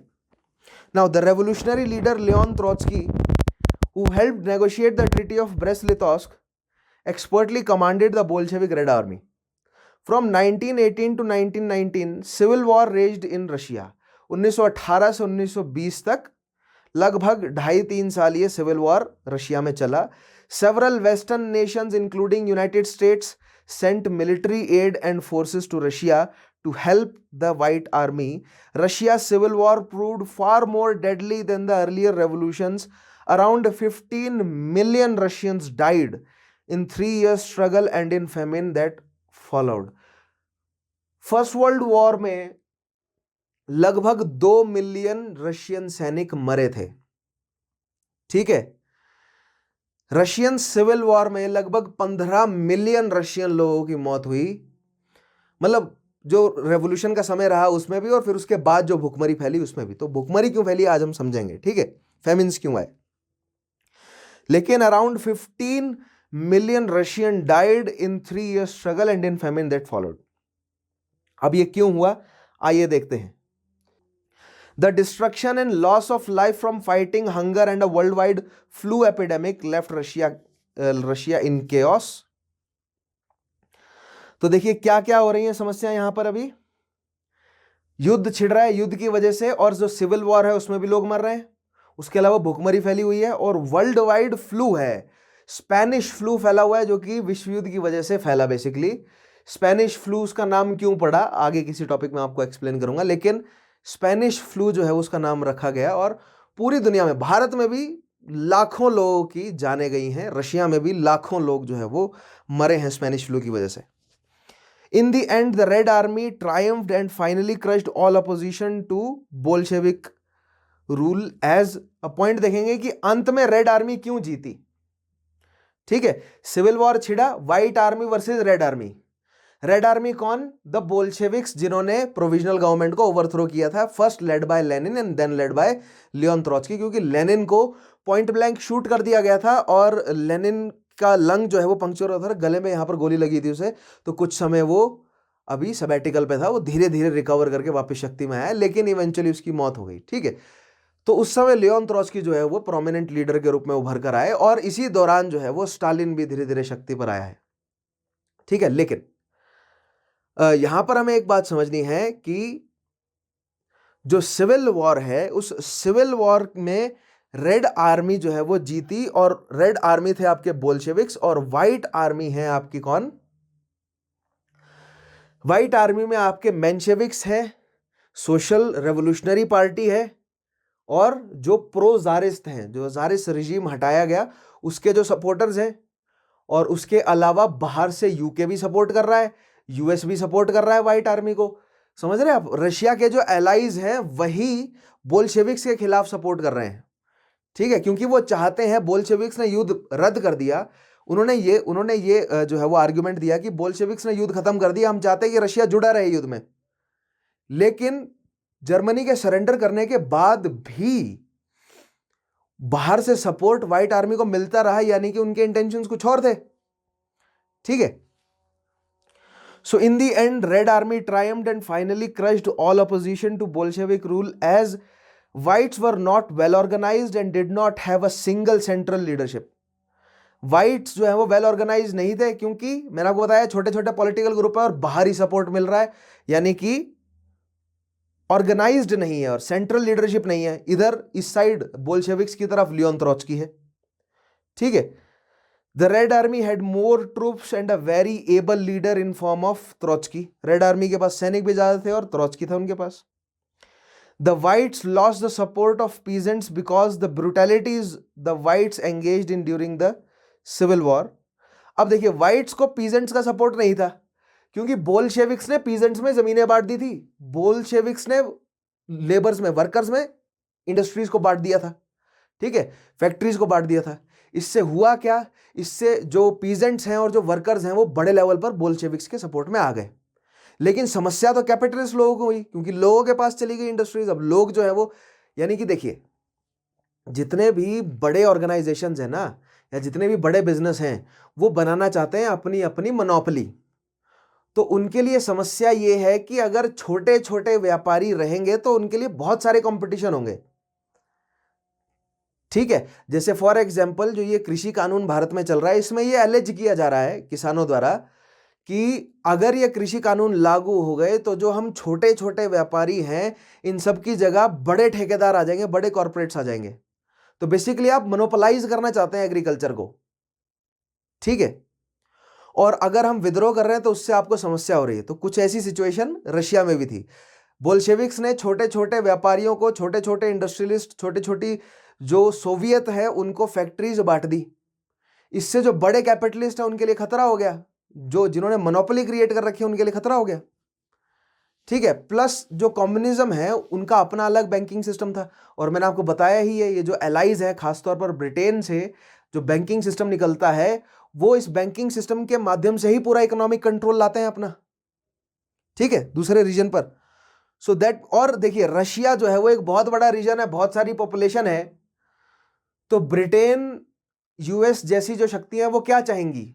वो तो यही चाहेंगी ना कि रशिया जो है वो रेवोल्यूशनाइज करे, बेशक डेमोक्रेसी एस्टेब्लिश करे वहां पर। वो बेसिकली वो डेमोक्रेसी एस्टेब्लिश करना चाहते हैं। क्यों? क्योंकि अगर डेमोक्रेसी नेचुरली नहीं आ रही है ना, अगर डेमोक्रेसी नेचुरली नहीं आ रही है, किसी और बाहरी शक्ति के इन्फ्लुएंस से आ रही है, ठीक है, तो बेसिकली उस डेमोक्रेसी के नाम पर इस्तेमाल किया जाता है मार्केट को मैनिपुलेट करने का, जैसे कि अफ्रीका में करती है यूएस। ठीक है, जो सूडो डेमोक्रेसी वो अपॉइंट करते हैं। ठीक है, समझाऊंगा मैं कैसे हुआ था, बगदादी वगैरह, इन सारी चीजों के बारे में बताऊंगा आपको मैं। खैर, लेकिन रशिया में जो एलाइज हैं, यूके है, यूएस है, इनका क्या मानना था कि रशिया को केवल इतना मॉडर्नाइज करना है कि उनकी परचेजिंग शक्ति बढ़े, ताकि हम अपना एक्सपोर्ट उन पर डंप कर सकें और वो केवल इंपोर्टिंग देश बनकर रहे। और अगर कम्युनिस्ट सरकार वहां पर स्टेबलाइज हो जाती है तो वो अपने आप को इंडस्ट्रियलाइज कर लेंगे, बेसिकली है क्या, बेसिकली ये है वही झगड़ा कि जो यूके है, यूएस है, वो नहीं चाहते कि रशिया अपने आप को इंडस्ट्रियलाइज करे। भले ही वहां पर मोनार्की हो, डिक्टेटरशिप हो, कम्युनिस्ट रिजीम हो, सोशलिस्ट रिजीम हो, किसी भी तरह की सरकार हो, प्रॉब्लम एक्चुअली ये है कि उनको इंडस्ट्रियलाइज नहीं होने देना। अगर वो इंडस्ट्रियलाइज हो गए, ठीक है, अगर वो इंडस्ट्रियलाइज हो गए तो इससे होगा क्या कि उनके पास क्या आ जाएगा, उनके पास एक्सपोर्ट करने की क्षमता आ जाएगी, क्योंकि सरप्लस बढ़ जाएगा। वो अब हमसे नहीं खरीदेंगे, वो अपना बेचने के चक्कर में पड़ेंगे। और अगर उनके पास सरप्लस बढ़ जाएगा तो अब वो मार्केट एक्वायर करने की कोशिश करेंगे। पहला खतरा ये। दूसरा खतरा ये कि ऐसा ना हो कि आने वाले कुछ समय में ये जर्मनी की मदद करें, या जर्मनी और रशिया आपस में एक दूसरे की मदद करें, एक दूसरे को इंडस्ट्रियली रेवोल्यूशनाइज करें, और जो पावर का शिफ्ट है वो इनकी साइड ना चला जाए। ठीक है, यही जो कॉन्सेप्ट है इनको पकड़ के रखिए। धीरे धीरे यूएसए वर्सेस यूएसएसआर जो कोल्ड वॉर छिड़ी है उसकी जड़ मैं आपको निकाल कर दे रहा हूं यहीं से। ठीक है, तो ये जो कैपिटलिस्ट या जो इकोनॉमिक इंटरेस्ट है ब्रिटेन, फ्रांस, यूएस जैसे कैपिटलिस्ट राष्ट्रों का, वो नहीं चाहते कि कोई और देश अपने आप को इंडस्ट्रियलाइज करे ताकि उनके खिलाफ मार्केट में कोई एक और प्रोड्यूसिंग कंट्री ना आ जाए। ठीक है, और रशिया जैसा इतना बड़ा देश अगर वो पूरा का पूरा इंडस्ट्रियलाइज कर गया, क्योंकि कार्ल मार्क्स ने क्या कहा है कि पहले इंडस्ट्रियलाइजेशन आएगा, फिर उसके बाद प्रोलेटरेट डिक्टेटरशिप आएगी। ठीक है, सो इंडस्ट्रियलाइजेशन अगर आता है और अगर वो प्रोलेटरेट डिक्टेटरशिप कभी नहीं आई तो वो इंडस्ट्रियलाइजेशन बाकी सब देशों की इंडस्ट्रीज को ओवरशैडो कर देगा।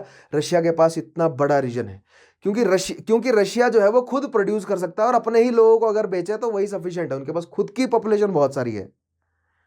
ठीक है, सो खैर और बहुत सारे रीजन हैं, लेकिन whites lost the support of peasants because the brutalities the whites engaged in during the civil war. अब यहां पर वाइट्स की ब्रूटैलिटीज की बात की जाती है, यहां पर मैं आपको रेड्स की ब्रूटैलिटीज की बात करता हूं। अब रेड्स को सिविल वॉर में जीतना था, दैट मीन्स रेड्स को अपनी जो सेना है उनको फीड करके रखना है। तो जो लेनिन है उसने एक बहुत कठोर फैसला लिया। वो ये फैसला ये था कि जो पीजेंट्स हैं उनसे अनाज को छीना जाए, वही पीजेंट्स जिनको उन्होंने जमीनें बांटी थी। लेनिन ने या बोल्शेविक्स ने एलेज ये किया पीजेंट्स को कि ये पीजेंट्स जो है वो वाइट्स का साथ दे रहे हैं और ग्रेन होर्डिंग कर रहे हैं, यानी अनाज को अपने पास इकट्ठा कर रहे हैं, जिससे ये अनाज जो है वो जो बोल्शेविक सैनिक है इन तक नहीं पहुंच पा रहा है। तो लेनिन ने अपने सैनिकों को फोर्सफुली, मतलब अपने सैनिकों को ये ऑर्डर्स दिए कि आप फोर्सफुली इन किसानों से, इन पीजेंट्री से अनाज जो है वो छीन लो। इस वजह से पीजेंट्री में भुखमरी फैली। ठीक है, जिस वजह से जो मैंने आपको बताया ना कि पोस्ट सिविल वॉर बहुत सारे लोग जो हैं वो मरे हैं।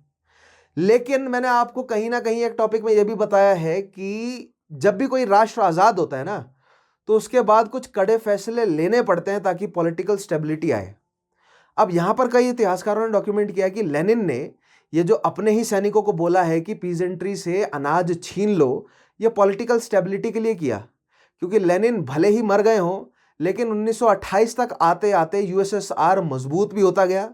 यूएसएसआर इंडस्ट्रियली रेवोल्यूशनाइज भी किया उसने अपने आप को, भुखमरी भी हटी यूएसएसआर में, और धीरे धीरे जो है वो एक सशक्त शक्ति के रूप में उभरा भी यूएसएसआर। ठीक है, नेक्स्ट चीज देखिएगा, Lenin was able to present Bolsheviks as nationalist fighting against a foreign army. अब लेनिन ने प्रोपेगेंडा कैसे चलाया? लेनिन ने कहा कि ये जो पूरा सिविल वॉर हो रहा है ना, जनता को ये बताया पैम्फलेट दर पैम्फलेट। ठीक है, अखबार वगैरह खुद एडिट करता था लेनिन। सो लेनिन ने जनता को ये बोला कि देखिए ये यूएस हमारे आंतरिक मामले में क्यों बोल रहे हैं, ये हमारे अलाइज यूके, फ्रांस, जापान ये सैनिक क्यों भेज रहे हैं यहाँ पे। ये बेसिकली हो ये रहा है कि जो बाहरी शक्तियां हैं ये हमसे हमारे रिसोर्सेज को छीनना चाहती हैं और कैपिटलिज्म एस्टेब्लिश करना चाहती हैं रशिया में भी। ठीक है, लेकिन रशिया में तो हम कम्युनिज्म और फिर इवेंचुअली सोशलिज्म लेकर आएंगे।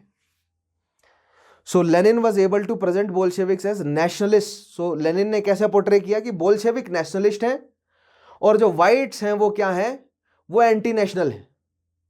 ठीक है, नाउ लास्ट चीज है वार या war communism help the Bolsheviks to save resources for fighting the war. War communism क्या है बेसिकली, आइए मैं आगे एक्सप्लेन करता हूं आपको, ठीक है, देखिएगा।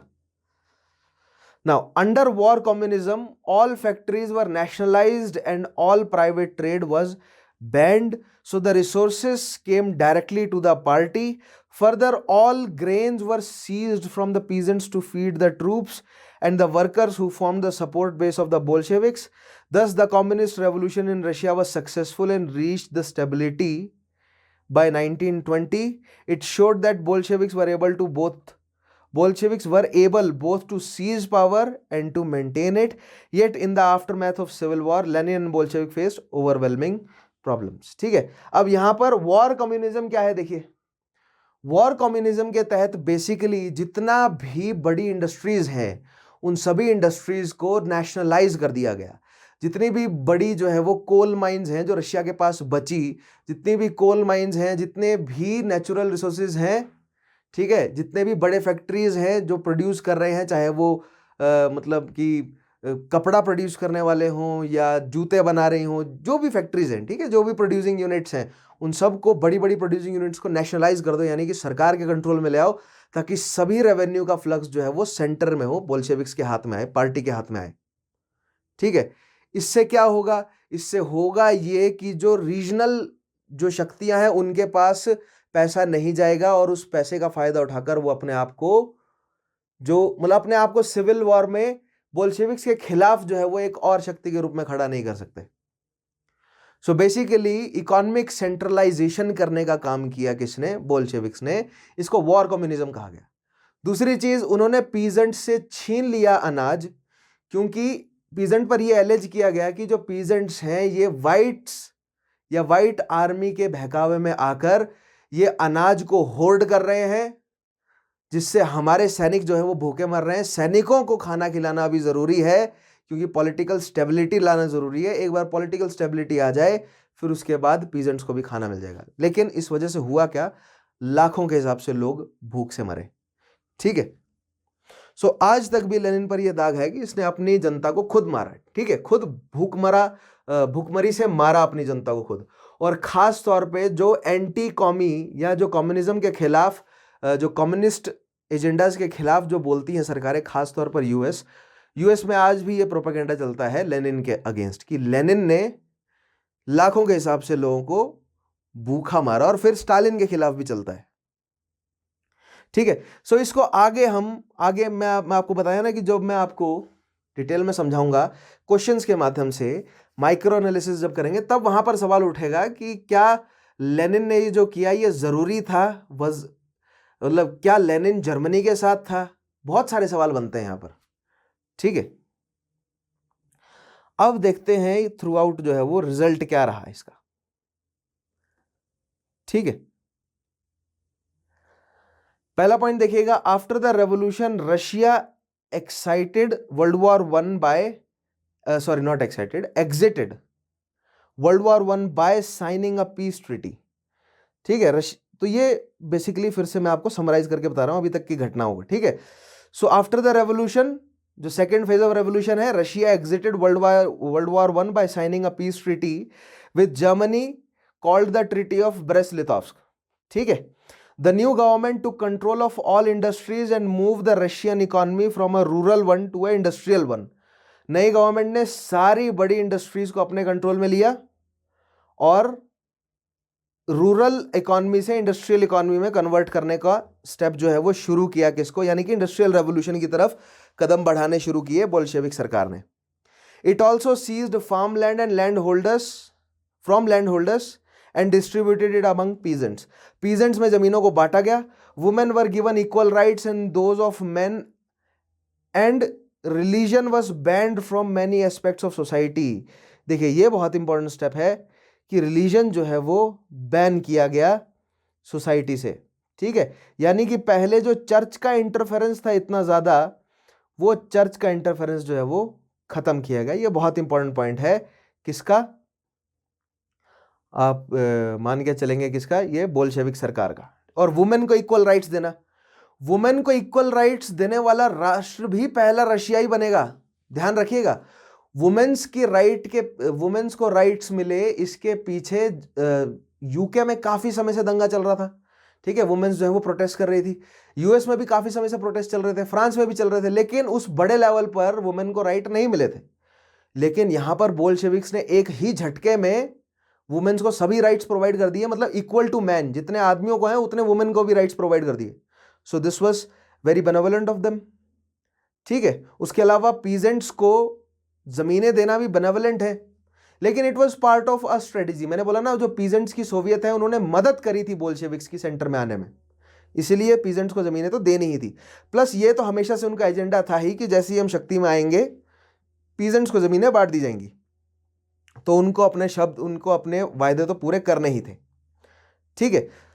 नेक्स्ट देखिएगा, from 1918 to 1920 Russia experiences civil war between Bolsheviks also called the red army and anti Bolsheviks white army. तो सिविल वॉर रहा 1918 से 1920।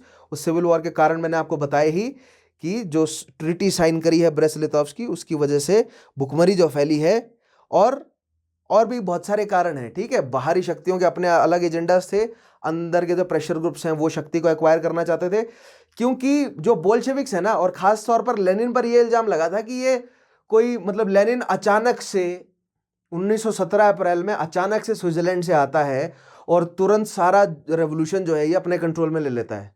ऐसा कैसे हो सकता है, ठीक है।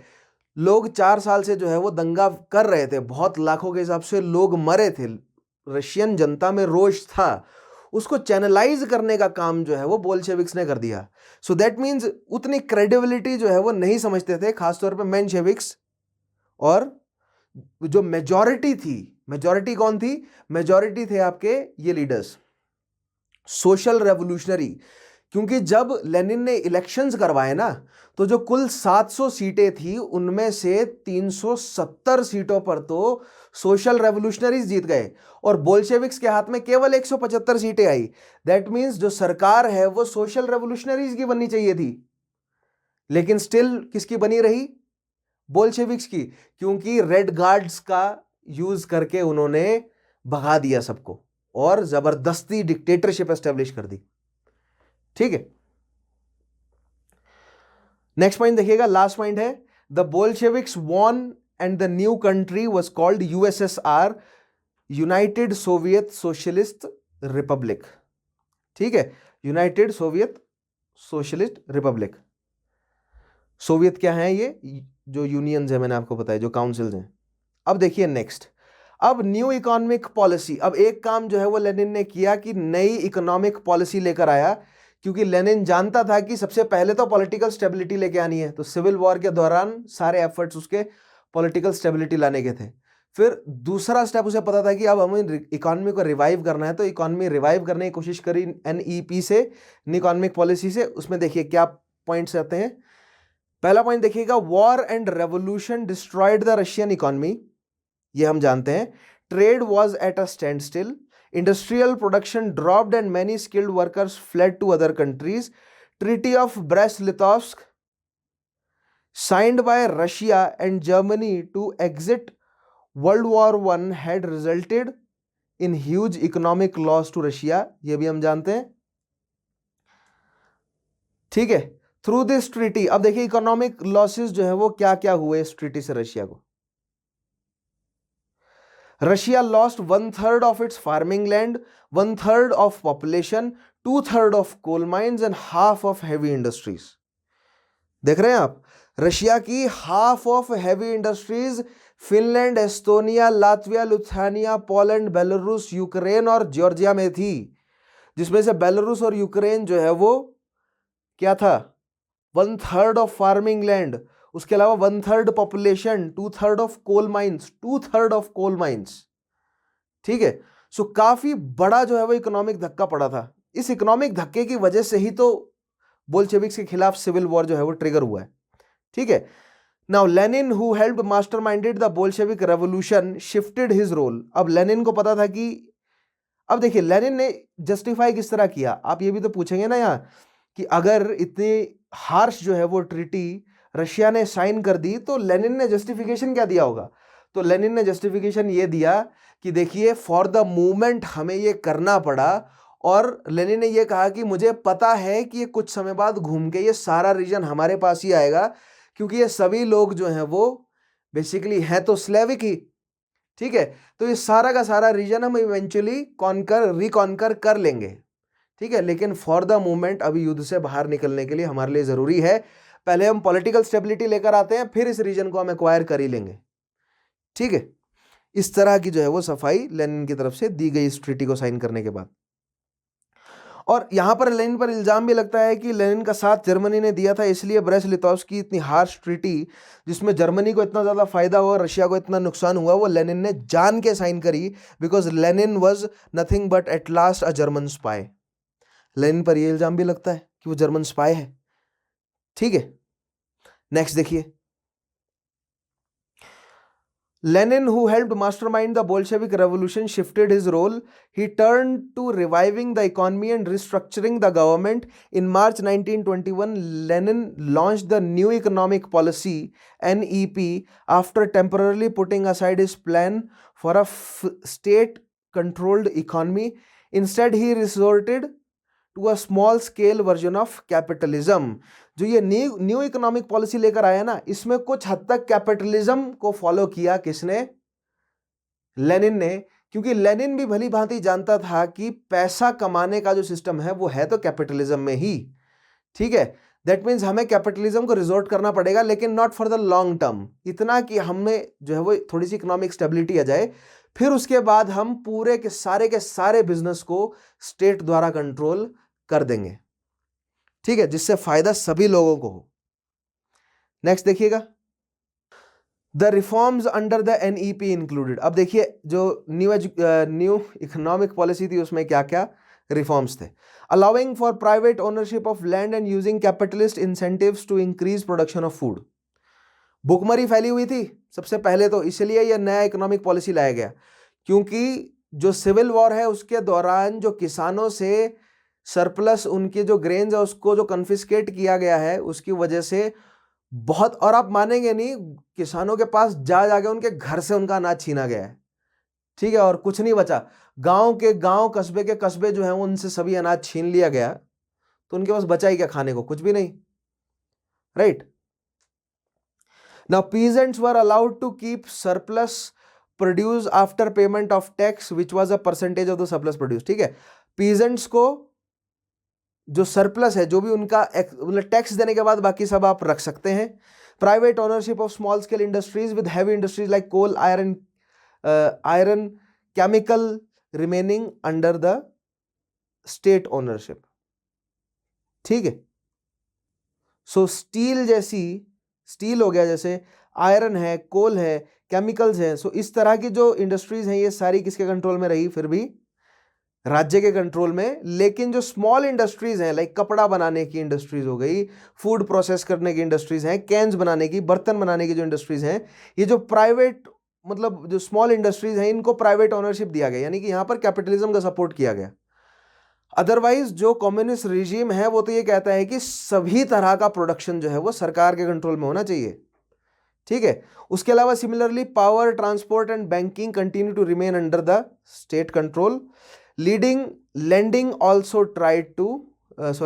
also tried to encourage foreign investment, ठीक है। पोलैंड के जितने भी जर्मन्स हैं, उसके अलावा जर्मनी के जर्मन्स ऑब्वियसली, ऑस्ट्रिया के, सर्बिया, जहां जहां से जो है वो रशिया को इन्वेस्टमेंट मिली, लेनिन ने वहां से इन्वेस्टमेंट मंगवाई। सो यहां पर न्यू जो इकोनॉमिक पॉलिसी है उसमें थोड़ा सा कैपिटलिज्म का साथ लेते हुए, बाकी जितनी भी हैवी इंडस्ट्रीज है वो स्टेट के कंट्रोल में रखते हुए इकोनॉमी को रिवाइव करने का काम शुरू किया लेनिन ने। और इवेंचुअली रशिया की इकोनॉमी रिवाइव हुई भी, लेकिन 1923 में लेनिन की हो गई मृत्यु, और वो रिवाइवल नहीं देख सका इकोनॉमी का, जिसके स्टेप्स उसने लिए थे। नाउ अदर चेंजेस, अन्य चेंजेस देखिए क्या क्या है। The different nationalities within Russia had always posed an obstacle to national unity. Communist leaders also saw nationalism as a threat to unity and party loyalty. अब देखिए nationalism मैंने आपको define किया है ना, European definition for nationalism is what, कि एक particular geographical region में अगर कोई सिमिलर कल्चरल और हिस्टोरिकल बैकग्राउंड फॉलो करने वाले लोग रहते हैं तो उनका एक अलग देश बना दो। सो अगर आप यूरोप को देखेंगे तो यूरोप जो है वो बहुत छोटे छोटे देश नजर आएंगे आपको, और रशिया को देखें तो रशिया एक बहुत बड़ा देश है। लेकिन अगर आप रशिया में भी एथनिसिटी देखेंगे तो बहुत छोटे छोटे आपको एथनिकल या एथनो लिंग्विस्टिक पॉकेट्स नजर आ जाएंगे, जो कि अगर यूरोप में होते तो नेशन बन जाते। लेकिन रशिया जो है वो छोटे छोटे टुकड़ों में क्यों नहीं टूटा है? क्योंकि जो कम्युनिस्ट सरकार है उसने नेशनलिज्म की जो आइडियोलॉजी है उसको जो है वो पॉपुलर होने ही नहीं दिया रशिया में। ठीक है। So communist leaders also saw nationalism as a threat to unity and party loyalty. To keep nationalism in check, Lenin organised Russia into several self governing republics under the central government.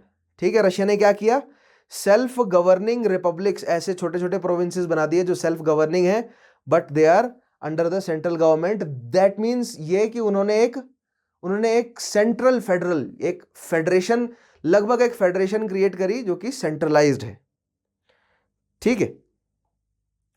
The country was named the Union of Soviet Socialist Republic in honour of the councils that help launch the Bolshevik revolution. देखिए यहां पर आ गया ना point, in honour of the councils. ये councils वो Soviet हैं, ये काउंसिल्स उन मजदूरों से, उन पीजेंट्री से, उन मर्चेंट्स से बनी हैं जो कि ग्राउंड लेवल से उठते हैं, और इन्होंने बोल्शेविक्स का सपोर्ट किया सेंटर में आने में, right.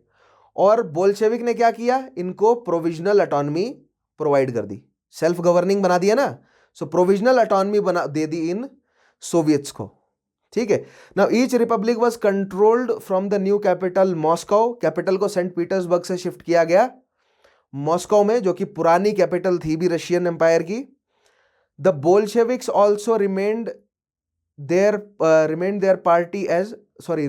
their party as Communist Party. The name came from writings of Karl Marx.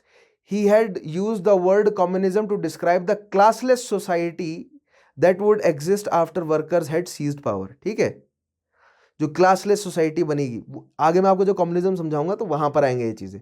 So communist party का नाम रखा गया और कम्युनिस्ट सरकार बोला गया।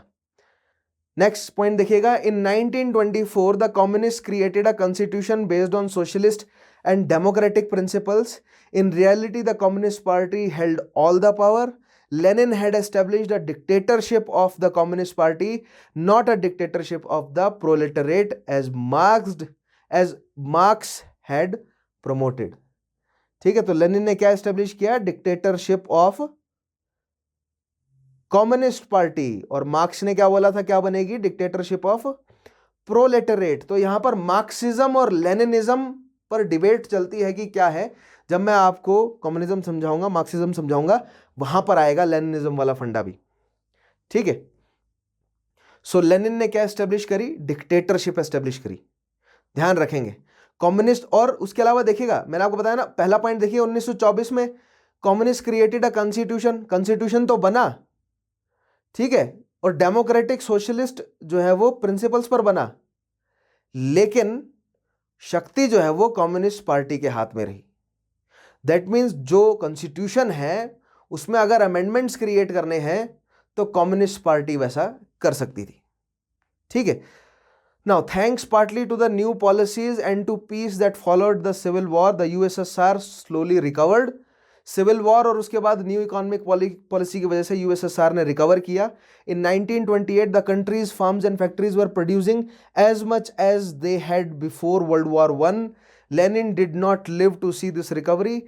His death in 1924, not 23, 24 opened a power struggle for control of the party and the country. ठीक है। सो लेनिन मर गए 1924 में। उसके बाद स्टालिन और भी बहुत सारी शक्तियां थी जो आपस में लड़े। मतलब पॉलिटिकल जो है वो फिर से गुत्थम गुत्थी शुरू हो गई कि शक्ति में आएगा कौन। लेकिन लेनिन की न्यू इकोनॉमिक पॉलिसी और लेनिन ने सिविल वॉर के दौरान जो हार्श कदम उठाए थे, ठीक है, जैसे कि जिसे वॉर कम्युनिज्म कहा गया, उसकी वजह से एक पॉलिटिकल स्टेबिलिटी यूएसएसआर में आई, और उस पॉलिटिकल स्टेबिलिटी की वजह से इवेंचुअली जो है वो इकोनॉमी रिकवर भी कर गई।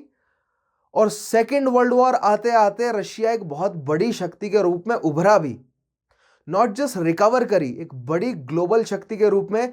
and not just in Second World War, after the Second World War, during the Cold War between USA and USSR, बड़ी ग्लोबल डोमिनेटिंग शक्ति के रूप में रशिया ने अपने आप को एस्टेब्लिश किया।